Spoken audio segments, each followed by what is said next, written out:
Hello friends, welcome to world awareness. Indian navy की जो under powered capability है वो अब बढ़ने वाली है, क्योंकि इंडियन नेवी में 23 जनवरी 2023 को शामिल कर दी जाएगी कलवरी क्लास की 5वीं सबमरीन आईएनएस वगीर। हम आपको बता दें कि ये जो आईएनएस वगीर है ये कलवरी क्लास की 5वीं सबमरीन है, जिसे मझगांव डॉक लिमिटेड की तरफ से बनाया गया है। हालांकि ये सबमरीन फ्रांस के स्कॉर्पियन क्लास सबमरीन पे बेस्ड है और इस क्लास में टोटल 6 सबमरीन बनाई जाएंगी, जिसमें से ये 5वीं सबमरीन है। जो 6ठी सबमरीन होगी उसे 2024 में इंडियन नेवी में कमीशन किया जाएगा।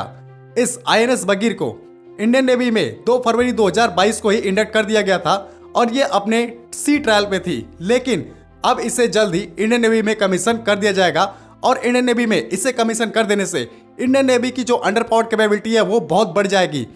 लेकिन इस सबमरीन के शामिल हो जाने के बाद भी इंडिया पाकिस्तान और चाइना का मुकाबला नहीं कर सकेगा। ऐसा क्यों है, हम आपको बताते हैं।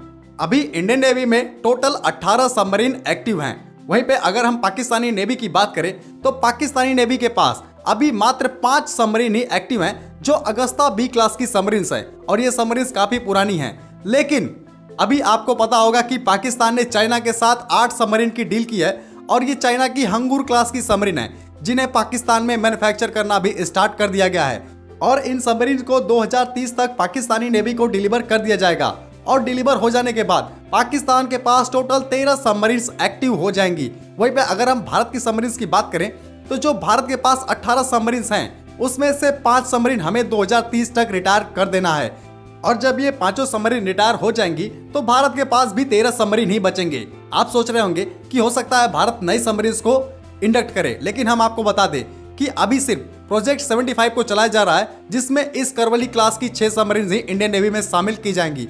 उसके बाद जो प्रोजेक्ट 75 आई है उसे अभी फाइनल नहीं किया गया है, वो लगातार डिले ही हो रहा है और अगर इसी तरीके से प्रोजेक्ट 75 आई डिले होता रहा तो भारत को 2030 तक कोई भी नई सबमरीन नहीं मिलेंगी और भारत की जो स्ट्रेंथ है वो घट के 13 पे आ जाएगी। वहीं पे अगर हम चाइना की बात करें तो चाइना के पास लगभग 70 सबमरीन ऑपरेशनल हैं और चाइना का जो इन्फ्लुएंस है वो लगातार इंडियन ओशियन में बढ़ता जा रहा है। वहीं पे हमें पाकिस्तान को भी काउंटर करना है, तो इन 13-14 सबमरीन के साथ कैसे इंडियन नेवी पाकिस्तान चाइना को एक साथ काउंटर कर सकेगी।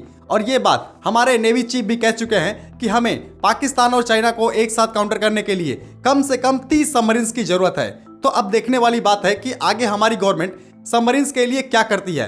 तो मैं आपको बता दूं कि ये जो Mazagon dock limited Kalvari class की सबमरीन को बना रहा है उसने इंडियन नेवी को ऑफर दिया है कि वो 3 और ऐसी सबमरीन को बना के इंडियन नेवी को डिलीवर कर सकते हैं, जिसमें 9 Kalvari class submarine Indian navy में ऑपरेशनल हो जाएंगी। और उसके बाद रसिया की तरफ से भी एक ऑफर आया है जिसमें वो अपने 2 किलो क्लास सबमरीन को इंडियन नेवी को ऑफर कर रहे हैं और उनका कहना है कि वो उसे 3 से 4 सालों में ही इंडियन नेवी को डिलीवर कर देंगे।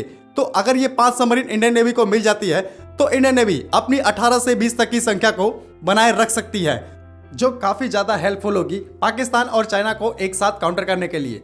इसके बाद हम आपको इस आईएनएस वगीर की कैपेबिलिटी को बता देते हैं। हम आपको बता दें कि ये जो आईएनएस वगीर है वो चाइनीज और पाकिस्तानी जो डीजल इलेक्ट्रिक पावर सबमरीन है उनसे कहीं ज्यादा एडवांस है और आईएनएस वगीर के डिजाइन को इस प्रकार से डिजाइन किया गया है कि ये आसानी से डिटेक्ट नहीं की जा सकती है, यानी कि ये काफी ज्यादा साइलेंट सबमरीन है। वहीं पे अगर हम इसके वेपन सिस्टम की बात करें तो ये 533 mm के टॉर्पेडो ट्यूब्स को फायर कर सकती है और उसके साथ ही ये एक्जोसेट एंटीशिप मिसाइल को भी फायर कर सकती है, जो काफी बेहतरीन एंटीशिप मिसाइल मानी जाती है।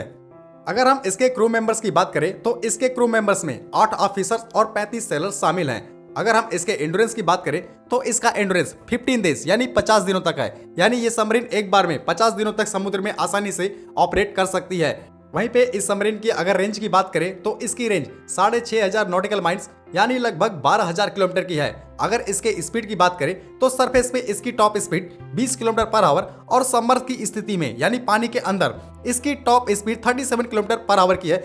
और वहीं पे ये सबमरीन 350 मीटर की गहराई में जाके ऑपरेट कर सकती है। जब कलवरी क्लास की 6 सबमरीन डिलीवर कर दी जाएंगी तो इसमें डीआरडीओ के द्वारा बनाया गया एआईपी सिस्टम भी इंस्टॉल किया जाएगा। ये एआईपी सिस्टम की मदद से ये सबमरीन ज्यादा समय तक समुद्र के अंदर रह सकेंगी।